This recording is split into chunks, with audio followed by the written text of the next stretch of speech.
Hi there. I'm Janet Chandler with the Cullman Tribune. I'm always glad to be here to read you a bedtime story. And tonight we're going to read from My Little Treasury Fairy Tales. And we're going to start out with Cinderella. Many years ago, there lived a beautiful girl who was unlucky enough to have a very mean stepmother. Not only was the stepmother mean, but she also had two daughters who were even meaner than she. As a result, the poor girl was forced to do all the worst chores in the house. She cooked, cleaned, mended, and even split firewood. But her least favorite chore was cleaning the ash and cinder out of the fireplace. Although her stepmother wouldn't let her wear nice clothes, the rags she did wear got filthy when she cleaned the fireplace. "Look at you, all covered in cinders," teased her stepsisters. "Ha ha, look at dirty little Cinderella." And so it went. Poor Cinderella would spend her days cooking and cleaning and her nights tending to her sister's hair, dresses, and shoes. One day a messenger arrived with a very important delivery. It was an invitation to the prince's royal ball. "Ooh," squealed one of the mean stepsisters. "I hope the handsome prince asked me to dance with him." "He will surely ask me," said the other stepsister. "I am the most beautiful young lady in the kingdom." "I know the prince will be enchanted by both of you," declared their mother. "You are both lucky to be blessed with my good looks, unlike our little Cinderella." The three women turned to look at poor Cinderella, teasing her for being dirty. When the night of the ball arrived, the stepsisters squeezed into their gowns, forcing Cinderella to help them. All the while, they scolded her and taunted her because she would not be going to the ball. "Ouch, you are pulling my hair," yelled one stepsister. "While we are dancing with the prince, Cinderella will still be here tidying the house," laughed the other. Cinderella watched sadly as they left for the ball. When she was alone, Cinderella sat down in the garden and sobbed. "If only I could go and dance at the ball," she cried. The very next instant, a flash lit up the garden. From out of nowhere, there appeared a winged woman dressed in a flowing gown. "Who are you?" asked Cinderella with apprehension. "I am your fairy godmother," the woman answered. "I am here to help you. I have come to bring you the good fortune you deserve. Tonight is the night of the royal ball, is it not? Would you like to go?" "Oh, goodness, yes," said Cinderella. "Well then," the fairy godmother said, "let's get you presentable, shall we?"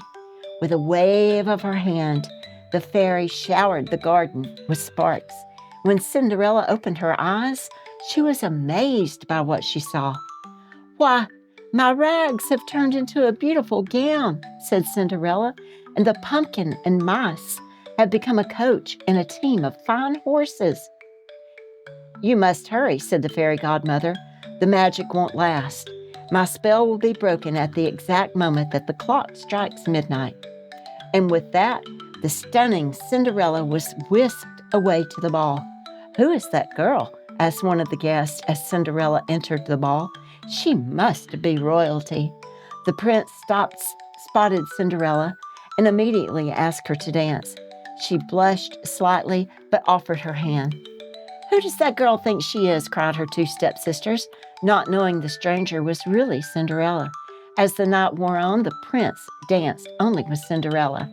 "This night has been one of the most wonderful of my life," Cinderella told him. She could tell they were falling in love. "Who are you?" he asked. Before Cinderella could reply, the clock began to strike 12. It was midnight. She had forgotten all about her fairy godmother's warning. "I must get home," she thought. "I cannot let the prince see me in my rags." And so she turned and ran away. "Come back!" cried the startled prince. "You did not even tell me your name." But Cinderella did not hear him, for she was already out of the palace doors. In her hurry, she lost one of the beautiful glass slippers her fairy godmother had given her. The prince rushed after the girl, but to no avail. However, he did find the single glass slipper that she left behind. As he bent to pick it up, a single tear slid down his cheek. The next day, Cinderella was again in her rags, cleaning her stepmother's house. As she scrubbed, she heard her stepsisters talking excitedly. "The prince is searching the entire kingdom for the girl he loves," said one. "He has her glass slipper with him. Whomever it fits, he will marry," said the other stepsister. When the prince arrived at their house, Cinderella watched, hidden in a corner, as her stepsisters tried on the slipper, but their feet were far too big for the delicate shoe. The prince was standing to leave when he spotted Cinderella. "Won't you try on the slipper?" asked the prince. "Dirty Cinderella," laughed the wicked stepmother. "She is not the girl you love." But the prince insisted. Sure enough, Cinderella's foot fit perfectly inside the glass slipper. He looked past the ash-stained face and into Cinderella's eyes. It was her, all right. The prince had found his love at last. The couple rushed off to be married at once. They lived happily ever after. The end. Have a good night and sweet dreams.